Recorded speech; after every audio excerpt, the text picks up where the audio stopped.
and to the world. The United States has conducted an operation that killed Osama bin Laden, the leader of Al-Qaeda, and a terrorist who's responsible for the murder of thousands of innocent men, women, and children.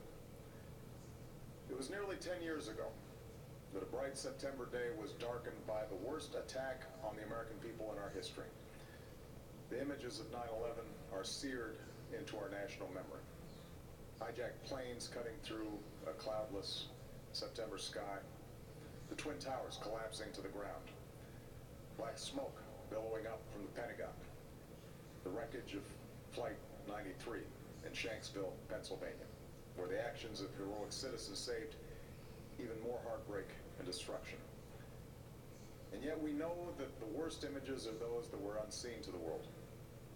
The empty seat at the dinner table, children who were forced to grow up without their mother or their father, parents who would never know the feeling of their child's embrace, nearly 3,000 citizens taken from us, leaving a gaping hole in our hearts. On September 11th, 2001, in our time of grief, the American people came together. We offered our neighbors a hand, and we offered the wounded our blood. We reaffirmed our ties to each other and our love of community and country. On that day, no matter where we came from, what God we prayed to, or what race or ethnicity we were united as one American family. We were also united in our resolve to protect our nation and to bring those who committed this vicious attack to justice. We quickly learned that the 9/11 attacks were carried out by Al-Qaeda, an organization headed by Osama bin Laden, which had openly declared war on the United States and was committed to killing innocents in our country and around the globe. And so we went to war against Al-Qaeda to protect our citizens, our friends, and our allies. Over the last 10 years, thanks to the tireless and heroic work of our military and our counterterrorism professionals, we've made great strides in that effort. We've disrupted terrorist attacks and strengthened our homeland defense. In Afghanistan, we removed the Taliban government, which had given bin Laden and Al-Qaeda safe haven and support. And around the globe, we worked with our friends and allies to capture or kill scores of Al-Qaeda terrorists, including several who were a part of the 9/11 plot. Yet, Osama bin Laden avoided capture and escaped across the Afghan border into Pakistan. Meanwhile, Al-Qaeda continued to operate from along that border and operate through its affiliates across the world. And so shortly after taking office, I directed Leon Panetta, the director of the CIA, to make the killing or capture of bin Laden the top priority of our war against Al-Qaeda, even as we continued our broader efforts to disrupt, dismantle, and defeat his network. Then, last August, after years of painstaking work by our intelligence community, I was briefed on a possible lead to bin Laden. It was far from certain, and it took many months to run this threat to ground. I met repeatedly with my national security team as we developed more information about the possibility that we had located bin Laden hiding within a compound deep inside Pakistan. And finally, last week, I determined that we had enough intelligence to take action and authorized an operation to get Osama bin Laden and bring him to justice. Today, at my direction, the United States launched a targeted operation against that compound in Abbottabad, Pakistan. A small team of Americans carried out the operation with extraordinary courage and capability. No Americans were harmed. They took care to avoid civilian casualties. After a firefight, they killed Osama bin Laden and took custody of his body. For over 2 decades, bin Laden has been Al-Qaeda's leader and symbol, and has continued to plot attacks against our country and our friends and allies. The death of bin Laden marks the most significant achievement to date in our nation's effort to defeat Al-Qaeda. Yet his death does not mark the end of our effort. There's no doubt that Al-Qaeda will continue to pursue attacks against us. We must, and we will, remain vigilant at home and abroad.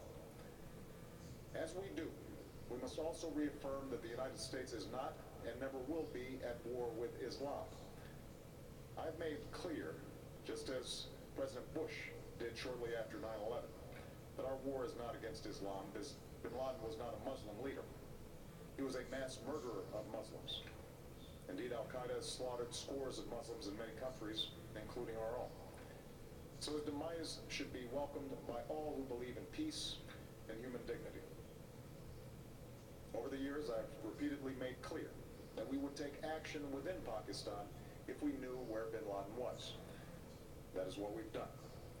But it's important to note that our counterterrorism cooperation with Pakistan helped lead us to bin Laden and the compound where he was hiding. Indeed, bin Laden had declared war against Pakistan as well and ordered attacks against the Pakistani people. Tonight, I called President Zardari, and my team has also spoken with their Pakistani counterparts. They agree that this is a good and historic day for both of our nations. And going forward, it is essential that Pakistan continue to join us in the fight against Al-Qaeda and its affiliates. The American people did not choose this fight. It came to our shores and started with the senseless slaughter of our citizens. After nearly 10 years of service, struggle, and sacrifice, we know well the costs of war. These efforts weigh on me every time I, as Commander-in-Chief, have to sign a letter to a family that has lost a loved one, or look into the eyes of a service member who's been gravely wounded. So Americans understand the costs of war. Yet, as a country, we will never tolerate our security being threatened, nor stand idly by when our people have been killed. We will be relentless in defense of our citizens and our friends and allies. We will be true to the values that make us who we are. And on nights like this one, we can say to those families who have lost loved ones to Al-Qaeda's terror, justice has been done. Tonight we give thanks to the countless intelligence and counterterrorism professionals who've worked tirelessly to achieve this outcome. The American people do not see their work nor know their names, but tonight they feel the satisfaction of their work and the result of their pursuit of justice. We give thanks for the men who carried out this operation, for they exemplify the professionalism, patriotism, and unparalleled courage of those who serve our country. And they are part of the generation that has borne the heaviest share of the burden since that September day. Finally, let me say to the families who lost loved ones on 9/11 that we have never forgotten your loss, nor wavered in our commitment to see that we do whatever it takes to prevent another attack on our shores. And tonight, let us think back to the sense of unity that prevailed on 9/11. I know that it has at times frayed. Yet today's achievement is a testament to the greatness of our country and the determination of the American people. The cause of securing our country is not complete, but tonight we are once again reminded that America can do whatever we set our mind to. That is the story of our history.